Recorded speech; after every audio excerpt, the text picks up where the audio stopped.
Hey everyone, welcome back. So in this video, we shall continue studying the continuous random variables. Specifically, we shall look at the gamma distribution. So random variable y is said to have a gamma distribution with parameters alpha and beta both positive if and only if the density has this form. And remember, this is the gamma function, right? So we have studied this before we started the normal distribution. So this is the density of a gamma distribution, and note that y or the variable takes values on the positive or the non-negative values, right? And just a quick recap, the gamma function is defined in this way. You integrate from 0 to infinity again. There's a dy missing here. So there should be a dy. So this is a recap of some of the properties of the gamma function that we have already seen.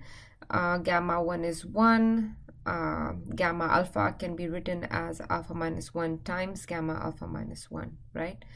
So this distribution, the gamma distribution, has two parameters, that is alpha and beta, right?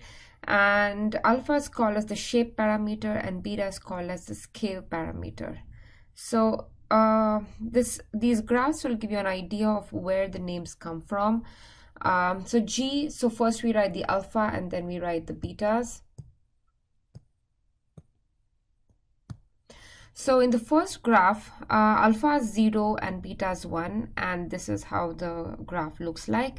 And in the second one, beta is the same, but I've changed the alpha, right? So alpha is 0 and alpha is 1 here, and you can see that the shape of the graph has changed. And if you compare the first, if this is the first, second, and third, so if you compare the first and the third graph, you see that the alpha values are the same, but the beta values have changed. So your beta is 1, and in the third one beta is 3. And if you look at the range now, right, so for the first one ranges from 0 to 1, and for the third one the range is much smaller, or the scale is much smaller, right? So you can play around with these plots for different values of alpha and beta, and you'll see that alpha defines the shape and beta defines the scale. So gamma distribution actually has quite a few applications. So it's commonly used to model waiting times. In queuing theory, it has a different name. It goes by Erlang distribution. And we'll see, so gamma distribution is the distribution of sum of independent exponential random variables. Exponential random variables we'll study in the next video. But I'm just putting it out there that gamma distribution is connected to these other variables that we have studied or that we will be studying, right? So gamma is the sum of independent exponential variables. And in Bayes, so if you have taken, if you've studied Bayesian statistics, it is also used as a prior. So if you've studied it, this will make sense to you. If you haven't studied Bayesian statistics, it's fine. You can just ignore this. All right. So the expected value of the gamma distribution is alpha beta, and the variance is this. And in this video or in this slide, I'll show you how to obtain this mean formula, and you can proceed on similar lines to get the formula for the variance, right? So for the expected value of y, this is just a definition, right? Y times f of y dy, and in this expression, in the third expression, I am just plugging in the densities. So remember, y goes from 0 to infinity here, right? And this is a, so the gamma density function, it's a legitimate density, and therefore it should integrate to 1. We haven't shown this here. So it integrates, so actually you can show it, probably it might be part of the practice problems, but it's a density function, therefore it integrates to 1, and from there you get this formula, right? So let's go back to the density, right? This is the density. So if I take density of this dy, So let's see, maybe I'll write it aside.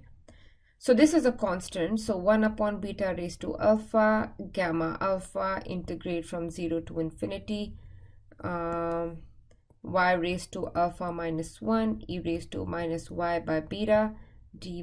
This whole integral is equal to 1, right? Therefore, I can shift this on the other side to get 0 to infinity, y raised to alpha minus 1 e raised to minus y by beta is equal to beta raised to alpha gamma alpha.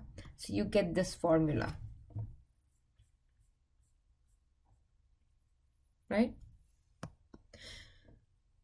So now we start with the computing the mean. So expected value of y is basically just this, and now we can use, let me call this result as star, right?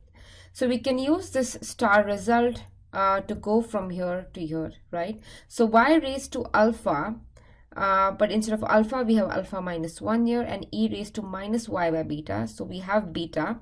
So you can rewrite this alpha as alpha plus 1 minus 1, right? So we want to write this in this format, and in this format here we have this minus 1, so therefore I'm rearranging terms to get this minus 1 here, okay? So let's see, this was star. So if it's alpha here and beta, right? So beta raised to alpha times gamma alpha, right? This is the formula. So now we have beta as the same, so beta raised to, now instead of alpha we have alpha plus 1, so you have alpha plus 1 here. So remember it's alpha minus 1, so you have minus 1 and this is the remaining quantity, so it's beta raised to that quantity. Minus 1, the remaining quantity is alpha plus 1, beta raised to that remaining quantity, right? Alpha plus 1 and gamma of alpha plus 1 as well. So this is probably the most important step, where you have to identify that this is similar, or this can be rewritten to basically use this formula in this expression star, right? So once you get this, then you just cancel out the terms. Beta raised to alpha cancels out. Alpha plus 1 can be written as gamma of alpha plus 1 can be written as alpha times gamma alpha, and then finally you're left with alpha beta. So in a very similar fashion, you can show that expectation of y square has this formula.